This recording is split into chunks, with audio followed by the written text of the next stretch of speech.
Minutes for what? Point of. Hold on, we're clearing this with Wolf TV. Do they have speaking rights? They don't, but I'm yielding. Oh, okay. Yeah, just Okay. we're out. Okay. We're out. Guys, we still.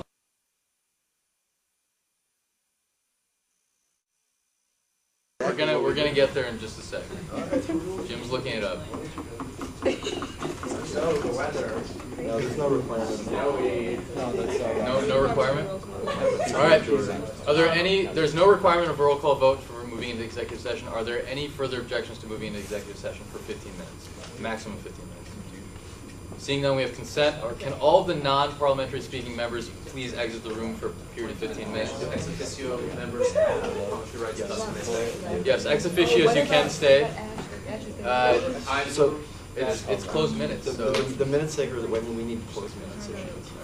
But the minutes can only type them up separately because they need to be approved in executive session. Yeah. and we'll wait until Wolf TV starts filming to get back.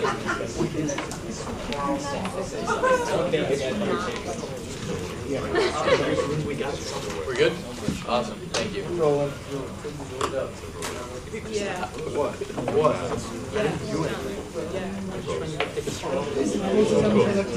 Oh. You guys all have.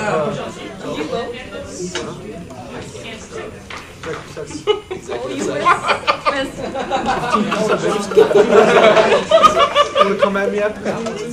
All right. And we're back. Thank you all very much. After executive session, the Assembly is now deciding on its third vote on the Alumni Relations Chair. We hope to have a result once Vishal collects the results. So again, your options, Mr. H, Mr. B, abstain or no confidence, and we will carry along. Old business. I have a motion. Yeah. Motion to express the Assembly's gratitude to Vice President Rohrer for serving as Sergeant at Arms. Any objections? No? It's going on my resume. Yeah. I move that the Assembly request that the former Sergeant at Arms include a report of what he did in his next executive reports. Is there a second? No. With a finger, I just. All right, old business, item A. Now we're getting to serious business. Everybody, calm down. Take a deep breath. This is going to get heavy. All right, item A. Winter 1005, a resolution to authorize emergency reserve funding for the winter 2010 Michigan Student Assembly payroll. At this time, the floor is open for any motion. So moved. All right, there's been a motion. Is there a second? Are there any objections? With a question. Okay. I was just looking at the breakdown, and I did a little math to get it back to the raw salaries, but it's a slightly more useful number. I have those numbers as well, if you'd like me to. I got it. Yes, it's not an issue.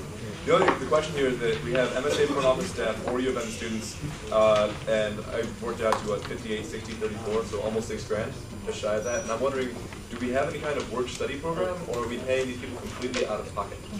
I'm going to yield to Anika. We do have a work study program if students can actually apply to get work study. So I don't specifically hire students based on whether or not they work study. I basically hire them based on their, of course, applications to be in front office staff member, but if they are work study, we absolutely do institute work study. And we do have one work study student on staff now. Just one. Benson. I object to that question. Like, could you go through the actual combining the contracts out, so Anika and Carol together? Sure.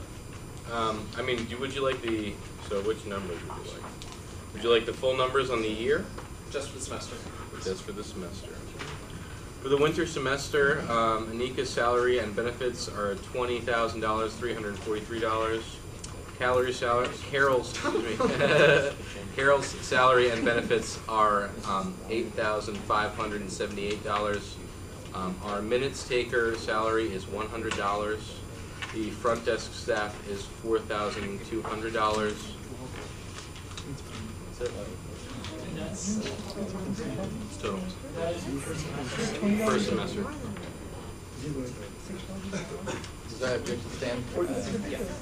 All right, so there's been an objection with a question. The question is answered, but the objection still stands, which means we go into debate. All who want to speak in favor of this resolution, show of thumbs up. We got Roro, Vishal, and Jim. Anybody else? Green. Opposed? Benson. For the sake of reciprocity. Hamdan, Lynn, and Zuck. All right, we'll start the timer in a second. And the batting order will be Roro, Benson, Vishal, Yusuf, Brewster, Lynn, Syed, and Zuck. You have 2 minutes, Roro, starting now. Thank you. So, we are breaking the compiled code right now as far as the payroll resolution or the payroll allocation. It says we can't go over 15% of our payroll, which is why this resolution is coming up. We're putting it into, we're using emergency reserve money to pay for the extra payroll that's over 15%. Because we have bills to pay. Because this is the stuff that we sign contracts with, and it's actually been overlooked in past years. In fact, this type of resolution did not exist for the past 4 or 5. So even when this problem was here, it was sort of pushed back and just put in the budget. No one really realized that 15% limit is here. What we're doing here is showing this to you because you deserve to know that this assembly is not financially viable and stable every year with this high payroll, because there are certain compiled code restrictions saying, hey, 60% of this money has to go here, 20% has to go here, 15% can only go here. So it's important for you to know that as representatives and as stewards of this organization, that right now we are not sustainable. So the idea here is get this out on the table and let's talk about it. And at this point, what this resolution is doing is paying the bills. So you got to pay the bills. That's what it comes down to.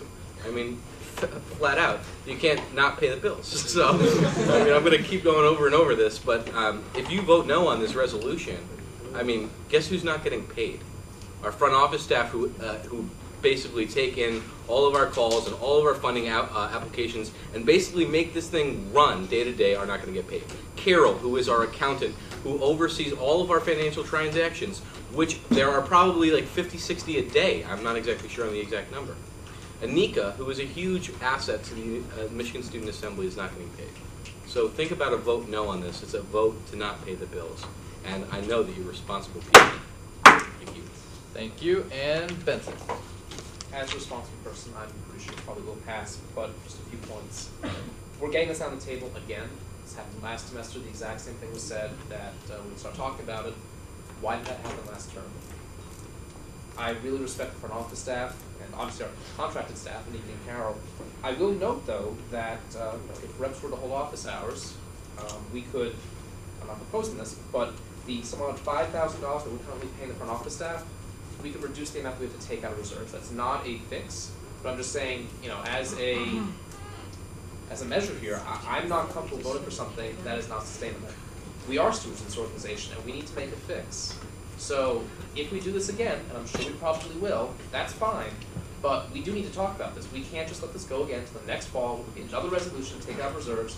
Ultimately, as Mike said, this is not sustainable. So, I'm disappointed that this did not come up for more discussion in the Assembly after the last one was brought up, where I voted for this.